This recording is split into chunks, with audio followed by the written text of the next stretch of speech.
미국의 루즈벨트 대통령은 평생에 늘 눈이 너무 좋지 않아가지고 안경을 2개씩 가지고 다녔어요. 하나는 글을 볼 때 필요한 돋보기였고, 또 다른 하나는 먼 사물을 볼 때 필요한 일반 안경이었어요. 그것이 때로는 귀찮았고, 왜 나는 다른 사람들하고 달리 이렇게 눈이 안 좋아서 귀찮은 안경을 2개나 가지고 다녀야 되는가, 불평도 됐습니다. 그러다가 어느 날 밀워키에서 연설을 하다가 슈랭크라는 청년이 쏜 총을 맞습니다. 근데 가슴에 맞아요, 하필이면. 그런데 다른 사람들이 걱정했지만 잠깐 쓰러졌다가 일어나서 연설을 다시 합니다. 알고 보니까 가슴에 호주머니에 담고 있던 그 안경집이 총알을 피하게 했던 것입니다. 맞고 튕겨나갔어요. 불평을 주었고 또 원망스러웠던 그런 안경집이 오히려 자신의 생명을 건져줬습니다. 이와 같이 우리의 신앙생활, 여러분과 저의 신앙생활 여정 가운데에도 때로는 힘이 들고 때로는 불편을 주었던, 또 불평할 만한 그러한 처지가 오히려 은혜가 되게 합니다. 오늘 본문 말씀은 바울이 오랜 세월 동안 겪어야 했던 힘들었던 시절, 또 그런 어려움 속에서 오히려 큰 은혜를 받았다고 하는 믿음의 고백을 담고 있어요. 오늘 다 같이 본문 2절 말씀, 고린도서 6장 2절 말씀을 큰 목소리로 읽어보겠습니다. 가라사대에 내가 은혜 베풀 때 너를 듣고 구원의 날에 너를 도왔다 하셨으니 보라 지금은 은혜 받을 만한 때요 보라 지금은 구원의 날이로다. 한 가지 오늘 말씀을 보기 위해서 2가지를 비추어 봐야 할 것이 있습니다. 따라서 하십시다. 지금, 은혜. 바울 자신이 말하는 지금은 예수 믿고 나서 사는 삶을 말해요. 원래 예수 믿기 전에 바울은 어떤 사람이었습니까? 전혀 세상적으로 걱정과 염려가 없는, 자랑할 만한 것만 가지고 있는 사람. 그런데 오히려 예수 믿고 나니까 그런 자랑보다는 오히려 고통과 원망스러움이 더 많았어요.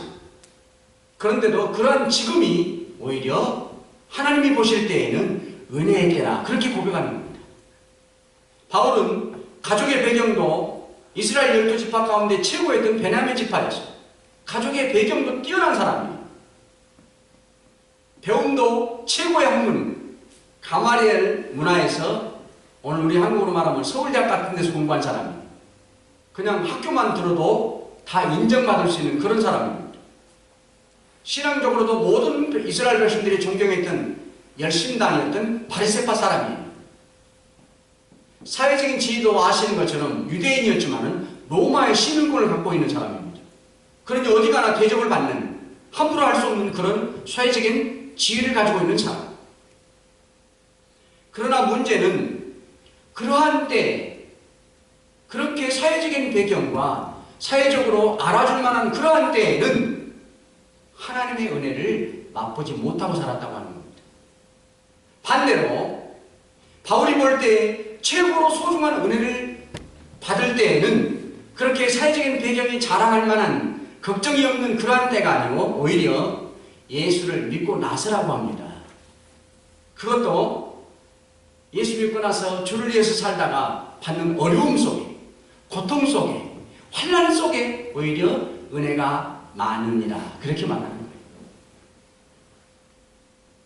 바울은 오늘 본문 5절에 보면 매를 맞고 감옥에 갇혔을 때 은혜를 받았다고 말합니다. 바울이 선교하다가 빌립보에 갔었어요. 그곳에서 우연히 점치는 여자 종을 만납니다. 그 여자 종은 점을 쳐가지고 돈을 주인에게 많이 벌어다 주고 있었어요. 그런데 어떻게 이 여자 종이 바울을 알아봐요. 하나님의 말씀을 전하는 사도인 것을 알아보고 날마다 쫓아와서 비아냥거리는 거예요. 저 사람은 예수를 전하는 사람입니다 하고 하나님을 믿지 않는 사람들에게 비아냥조로 말해요. 바울이 그런 말을 듣고 그 여인을 오히려 생각해서 그 여인에게 있던 귀신을 예수의 이름으로 쫓아줍니다. 그래서 참 자유자의 삶을 살게 하죠. 그런데 문제는 그 주인에게 닥쳐왔어요. 지금까지 여자 종이 점쳐가지고 맞춰줌으로 마귀의 가르침을 받고 돈을 많이 벌어다 줬는데 이제 더 이상 돈을 못 벌어오거든요. 그 여자에게 있었던 귀신이 쫓겨남으로 말미암아. 그래서 바울을 모함을 해가지고 고발을 합니다. 이 사람은 여러분들아, 우리가 듣지도 못하고 알지도 못하고 따를 수도 없는 이상한 풍속을 전하는 사람이다 하고 고발을 해요. 많은 로마인들이 몰려들어가지고 바울을 붙들고 매를 치고 땅에 곤두박질을 치고 관원들이 와서 잡아가요. 감옥에 갇히게 되죠. 사회적으로 볼 때에는 감옥에 갇힐 만한 그런 죄가 아니었어요. 감옥에 들어간 것도 어렵지만은 발에다가 쇠줄을 묶어서 발 한 발짝도 옮길 수 없게끔 깊은 곳에 가둬놓습니다. 그런데 바울은 신라와 함께 들어갔지만 그런 감옥 속에서 한밤중에 하나님 앞에 찬송과 기도를 해요. 그랬더니 하나님이 큰 기적의 역사를 베풀어 줍니다. 지진이 일어나게 되고요. 모든 철장문들이 다 부서지게 되고, 더 놀라운 것은 바울의 발을 묶고 있던 그런 쇠줄이 다 풀어지는 거예요. 스스럼 없이. 스스로 풀어지는 거예요.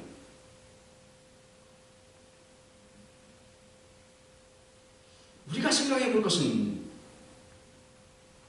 바울이 이렇게 놀라운 능력으로 감옥 속에서 풀릴 수 있는 기적의 은혜를 체험한 큰 직접적인 원인은 찬송하는 것과 기도한 것입니다. 그런데 여러분, 바울이 어떤 찬송을 했고 어떤 기도를 했을까요?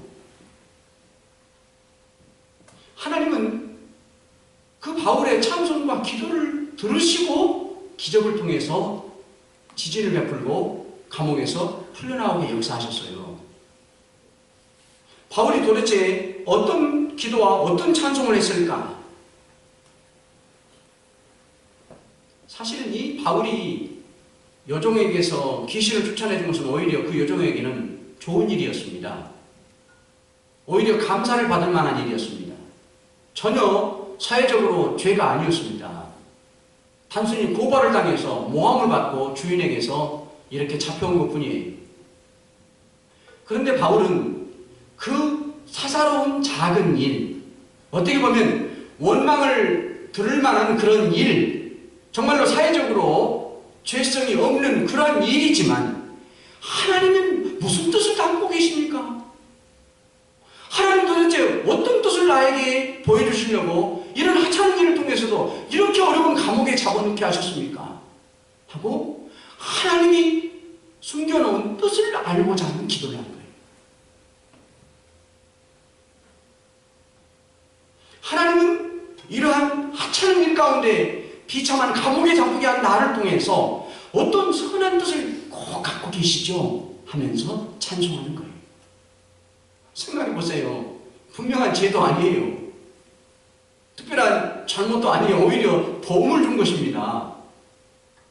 오히려 바울이 원망하고 바울이 항의하고, 왜? 바울은 로마의 시민권자니까 당시에는 반드시 법원을 통해서 반드시 조사를 통해서 감옥에 넣게 돼 있었어요. 시민권자니까요. 오늘날 우리 미국도 마찬가지죠. 신분이 없는 사람들은 아무나 조사해가지고 추방하고 그렇지만 시민권자들은 따로 대접을 받게 하잖아요. 그런데도 그러한 것을 아무 조사도 없이 바로 그냥 감옥에 집어넣었기 때문에 오히려 바울이 따질 수 있는 권한을 갖고 있었습니다. 그런데 바울은 그렇게 하지 않아요. 하는 일은 그 일까지 하나님은 간섭하셨고 하나님은 분명히 선한 뜻이 있으리라 하고, 그 뜻이 도대체 무엇입니까? 하나님 앞에 기도하게 되고 하나님은 선한 목적이 있을 거라고 하나님 앞에 찬송하는 거예요. 그것을 하나님은 바울의 그 믿음을 보셨습니다.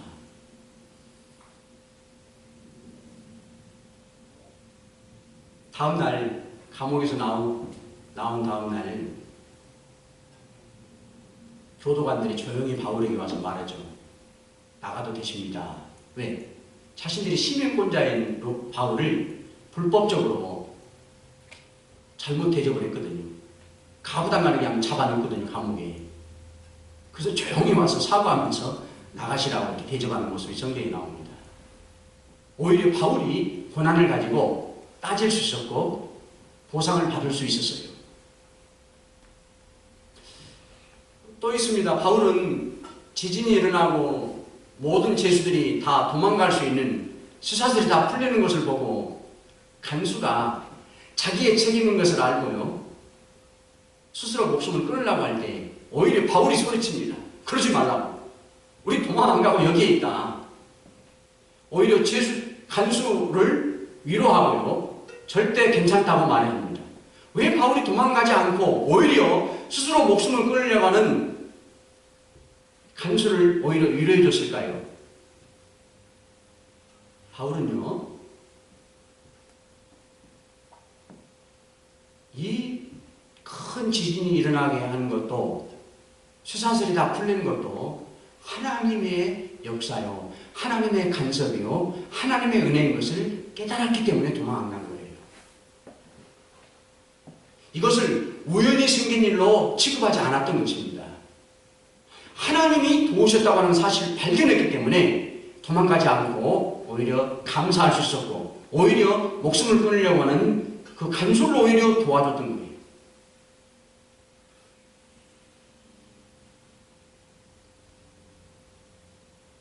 그러한 믿음이 있었기 때문에 정말 이해되지 않게 이렇게 잡혀왔지만 하나님의 뜻을 묻고 하나님의 선한 목적을 알고 있을 거라고 믿고 하나님 앞에 찬송을 할 수 있었던 것입니다. 바울은 우리에게 교훈하는 것입니다. 정말 당장 이해되지 않는 그런 어려움을 당할지라도 언제나 우리가 해야 할 일은 하나님의 뜻을 묻는 기도와 하나님의 선한 목적을 알고 찬송하는 삶을 계속하라고 하는 거예요. 어떤 랍비 제자가 랍비 선생님한테서 물었대요. 선생님, 우리가 기도하기 전에는 무엇을 해야 하는 것입니까? 이렇게 물어보니까 랍비가 대답을 했습니다. 너희가 기도하기 전에는 어떻게 하면 기도를 잘할 수 있는가를 가지고 기도하라. 무엇을 말하는 거예요? 언제나 기도하라고 하는 것이죠. 우리가 기도를 갖다가 호흡이라고 합니다. 내 영혼의 생명을 살려낼 수 있는 호흡. 좋은 형편에도 기도하지만 이렇게 바울과 같이 감옥에 들어가 있을 어려울 때에도 여전히 기도하라고 하는 거예요. 기도가 일상의 삶이 되어야 된다고 하는 것입니다. 바울은 원래 성령의 감동을 받고 필리포에 왔어요. 또 성령의 능력으로 여종에게 있는 귀신을 내쫓아줘서 그 여종을 자유하게 했어요.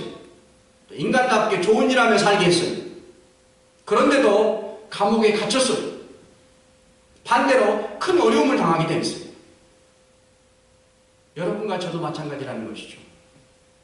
우리가 오랜 세월 동안 주님을 위해서 정말 교회를 위해서 헌신하면서 여기까지 왔습니다. 또 많은 사람들을 정말로 사랑으로 섬겨왔습니다. 그러나 예기치 않은 어려움들을 만날 수 있다고 합니다. 정말 원치 않는 어려운 고난이 우리 앞에 놓일 수 있다고 하니까 바울과 같이 하나님의 뜻대로 살려고 애를 썼지만 역시 어려운 일들이 그러한 문제로 인해서 내 마음과 영혼이 감옥에 갇혀 있을 수도 있다고 하는 것입니다. 비록 지금 이해할 수 없고 해결점을 알 수 없지만 그러한 어두움의 감옥 속에 있을지라도 하나님의 뜻을 묻는 기도와 전적으로 신뢰하는 찬송을 우리가 불러야 하는 것입니다. 그러면 바울에게 있었던 것처럼 감옥의 문이 열리고 족쇄가 풀어지는 역사가 나타나게 되는 것입니다. 요한 예수는 이렇게 말합니다. 그대가 하나님께 대한 극진한 사랑으로 가득 찬 채 쉬지 않고 기도하면서 하나님과 긴밀하게 교제하고 있는 동안만이 유일하게 죄를 짓지 않고 있는 시간이다. 바울은 하나님을 믿고 나서 당하는 고통 속에서도 그 속에 하나님의 사랑이 담겨 있는 것을 알고 믿었기에 쉬지 않고 기도했던 것입니다. 바울은 두 번째로 오늘 본문 말씀 8절과 10절에 보면 욕을 먹고 또 악한 이름으로 불리우고 근심하는 중에서도 은혜를 받습니다. 바울은 일평생 다른 성도들에게 이렇게 근심거리를 주었던 것이 뭐였냐면 눈병을 가지고 있었어요. 항상 눈곱이 끼어 있어서 눈이 좋지도 않았지만 다른 사람들을 볼 때 눈곱이 끼었으니까 어떻게 보겠습니까? 찡그리면서 보게 됩니다. 화나는 모습으로 볼 수가 없잖아요. 그런데 바울이 누구냔 말이에요. 교회 지도자죠. 그래서 성도들이 볼 때 지도자가 돼가지고 자기 눈곱 하나도 못 닦고 눈 하나도 깨끗이 관리를 못 하십니까? 하는 그런 원성을 들었어요. 그것이 성경에 보면 조롱거리가 되고 비아냥거리가 됐어요. 결국에는 시험거리가 됐습니다. 그래서 바울이 인간적으로 볼 때에는 자기에게 큰 근심거리였습니다. 내가 교회의 지도자인 사도가 돼가지고 이렇게 늘 눈곱이나 끼고 다니고 눈이 시원치 못하고 울그락불그락한 눈으로 다른 사람들과 성도들과 대화하는 모습이 하나님 앞에도 송구스럽고 낙심되었던 거예요. 다른 사도와 같이 존경을 받기는커녕 오히려 업신여김을 당하게 됩니다. 얼마나 부끄러운 병이었든지 바울은 하나님 앞에 3번이나 간절하게 이 눈병을 고쳐주시옵소서. 내가 이거 하나님의 일을 하면서 오히려 시험을 제공하는 아주 안타깝습니다 하고 기도하죠. 그런데 하나님은 이 바울의 기도와는 달리 그렇게 응답을 주지 않습니다. 오히려 말씀하십니다. 내가 너에게 준 은혜가 족하도다. 너는 일평생 내가 너에게 준 이 눈병을 가지고 살아야 된다. 그렇게 말씀하는 거예요. 바울은 더 이상 그 눈병의 가시 문제를 가지고 기도하지 않습니다. 하나님의 뜻대로 하나님이 은혜로 주신 것으로 믿고 일평생 눈병을 가진 채 주님의 일을 하게 되는 거예요. 그러면서 깨닫습니다. 왜 하나님은 나에게 가시를 주셨을까? 사도인 나에게 왜 눈병에 보기 흉한 이런 병을 다 주셨을까? 바울은 원래 다른 사도들보다도 그 누구도 가보지 못한 천국 삼층천 낙원을 환상 가운데 가보는 경험을 하게 돼요. 정말 일평생 그 누구도 받지 못하는 큰 은혜를 체험하게 돼요. 또 바울은 아시는 것처럼 바울의 선교 사역을 통해서 소아시아와 유럽이 기독교 역사가 바뀌게 됩니다. 많은 사람들이 복음화가 되고 하나님의 나라로 바뀌게 되는 것이죠. 남들보다는 큰 은혜를 체험한 바울. 하나님이 보실 때 바울에게 가장 조심스러운 건 뭐였냐면 교만이었습니다. 누구보다도 큰 은혜를 체험한 바울이지만 하나님은 그 교만의 원천이 될 수 있는 그런 은혜를 많이 받았기 때문에 그 원천을 아예 갖지 않도록 하고 싶으셨어요. 그래서 바울이 눈병을 통해서 낮아지기를 원하셨어요. 내가 이거 자랑할 것이 없구나. 내가 하나님께로부터 더 큰 은혜를 받았지만 오히려 다른 사람들이 없는 이런 부끄러운 눈병을 가지고 있기 때문에 바울은 한편에 겸손하고 낮아질 수밖에 없었다고 합니다. 하나님은 이런 눈병을 통해서 겸손해지고 더 하나님을 의지하게 되고 그래서 더 큰 능력의 사도가 되기를 원했던 거예요. 또 하나 이 바울에게 하나님이 원하는 것은 눈병을 통해서 이 가시를 통해서 남들보다도 더 많이 받은 은혜를 잃어버리지 않고 유지하기를 원하셨습니다. 이 교만을 다 쏟아버리고 받았던 은혜를 다 잃어버리기를 원치 않으셨던 거예요. 그 하나님의 의도대로 사실은 바울은 이런 작은 눈병이었지만 부끄러운 눈병을 가지고 오히려 하나님 앞에 더 가까이 나아가고 정말로 자랑하지 않냐고 겸손하게 주님만 바라다보고 주님을 의지하는 가운데 주의 큰 일을 다른 사도보다도 더 많이 할 수 있었던 거예요. 성경에 보면 바울이 얼마나 능력이 컸던지 바울의 손수건이나 앞치마를 갖다가 병자에게 보면 병이 떠나가고 귀신이 떠나가는 역사가 나타났어요. 얼마나 바울이 주님을 향해서 기도하고 능력을 힘입는 것을 알 수가 있어요. 영국의 옥스퍼드 대학의 한 학생이 루이스 교수에게 찾아와서 이런 질문을 했다고 합니다. 선생님, 하나님은 참 사랑의 하나님이신데 왜 성도들에게 이해할 수 없는 고통의 어려운 질병을 가져다 주실까요?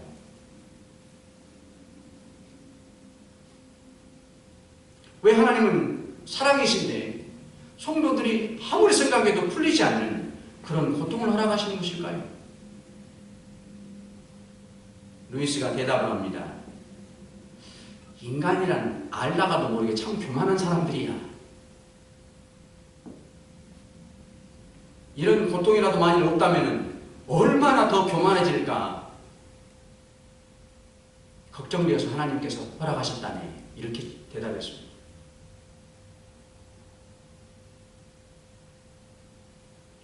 오늘 이 시간에 여러분과 저에게도 여러 종류의 가시가 있을 것입니다. 가시는 내 옆구리를 찔려대는 거예요. 참 버릴 수가 없고 떨쳐버릴 수 없는 고통. 내 몸에 있는 것이거든요. 그것 때문에 우리들은 힘든 시간을 보내고 있을 수가 있습니다. 하지만 하나님 앞에 겸손히 두 손 들고 나아가면 오히려 그 가시로 인해서 우리에게 축복의 은혜가 부어질 것입니다. 하나님은 나에게 가시를 주는 동안에 한 가지 목적이 있어요. 나를 향한 거룩한 뜻을, 거룩한 목적을 진행하고 있다고 하는 거예요.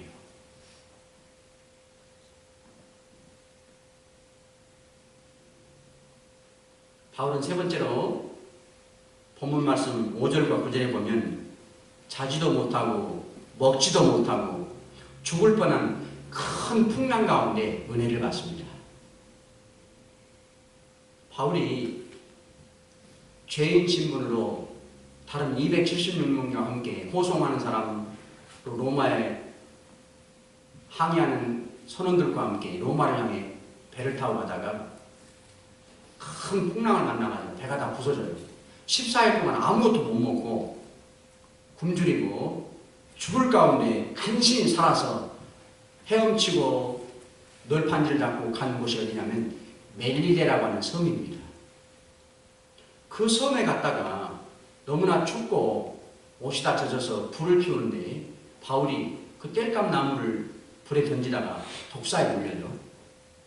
사람들이 생각하죠. 이제 바울은 죽었다. 저 무서운 독사에 물렸으니 죽을 것이다. 그런데 놀랍게도 손도 붓지도 않고 죽지도 않는 거예요. 그때 그 사람들이 오히려 야, 바울은 보통 우리와 같은 사람이 아니구나. 특별한 신인가 보다 하고 이렇게 놀랍게 대접을 합니다. 그곳에 최고로 높은 사람, 보글리오라는 사람이 자기 집에 즉각 초대를 해요, 바울을. 그래가지고 맛있는 것을 대접합니다.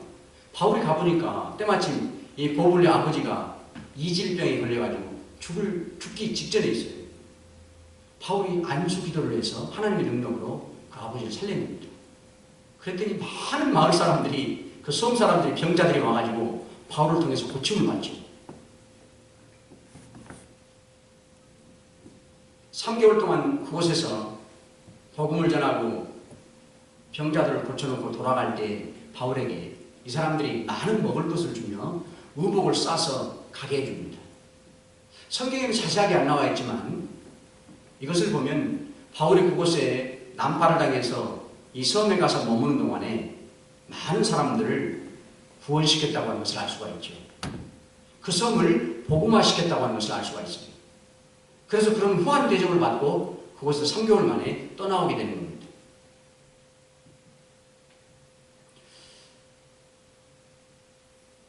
그러면서 이 바울은 로마에 도착하게 됐죠.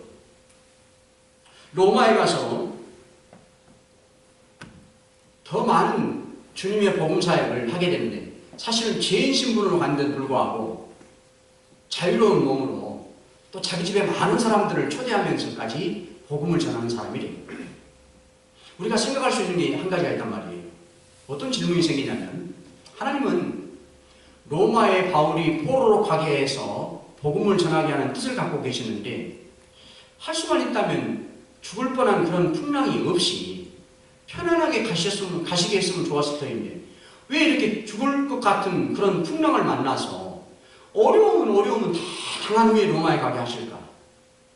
그냥 순탄하게 가서 빨리 가서 많은 생명을 구원하면 더 감사할 터인데 하는 그러한 영적인 질문이 우리에게 있는 거예요. 생각해 보세요. 바울이 만일에 풍랑을 당하지 않았더라면 이 멜리데라고 하는 이 섬에 가지 못했고요. 그곳에서 많은 구원을 시키지 못했다고 하는 거예요. 하나님의 능력을 그들에게 보여줄 수 있는 기회를 갖지 못한 거예요. 하나님은 이 멜리데라고 하는 그 섬을 복음화시키기 위해서 바울에게 큰 풍랑의 어려움을 허락했다고 하는 것입니다. 로마에 가서도 마찬가지입니다. 사실은 죄인 신분인데도 불구하고 가자마자 그런 신문을 받고 교도소에 들어가는 게 아니고 바울은 한 명의 군사가 지키는 가운데 보호하는 가운데 일반 집에서 살면서 편안하게 살아요.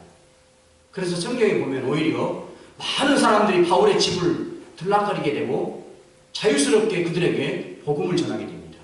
바울이 어떤 신분인데요? 죄인 신분인데요. 그런데 하나님은 이러한 생각과는 달리 오히려 자유의 몸으로 많은 사람들에게 복음을 전할 수 있는 기회를 얻게 하셨는데 어떤 사람들이 있었냐면 함께 갔던 바울을 제외한 275명의 사람들에게서였습니다. 그들이 하나님이 함께 하시는 역사를 바울과 함께하는 능력을 직접 눈으로 보았기 때문에 다 죽을 뻔할 때요 바울이 그들에게 이런 말을 했었어요. 안심하십시오. 하나님이 여러분들의 생명을 한 사람도 잃지 않게 지켜주십니다. 바울이 그렇게 말했는데 정말 모든 사람들이 한 명도 안 죽고 죽을 뻔했지만 다 살게 됐어요. 또 멜리데 섬에서 하나님의 능력을 직접 눈으로 보았습니다. 그렇기 때문에 이 사람들이 로마에 와서는 오히려 바울이 도망 못 가게 지키는 사람이 아니라 바울을 보호해주는 사람으로 달라지게 됩니다. 오히려 신분의 보호자가 되어서 바울로 하여금 복음을 더 마음껏 전할 수 있도록 보호해주는 사람들로 바뀌게 되는 거예요. 그들의 이 보호를 통해서 오히려 바울은 로마에서 더 많은 사람들에게 복음을 전할 수 있었던 거예요. 그 속에 뭐가 있었기 때문입니까? 풍랑과 같은 그런 큰 환난과 고난을 경험하게 하신 하나님의 그 섭리가 있었기 때문입니다.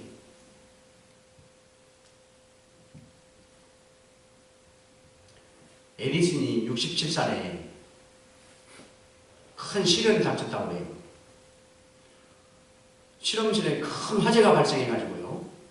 그 오랜 세월 동안 마치려고 했던 모든 실험 도구가, 실험 모든 것들이 다 한순간에 다 사라졌어요.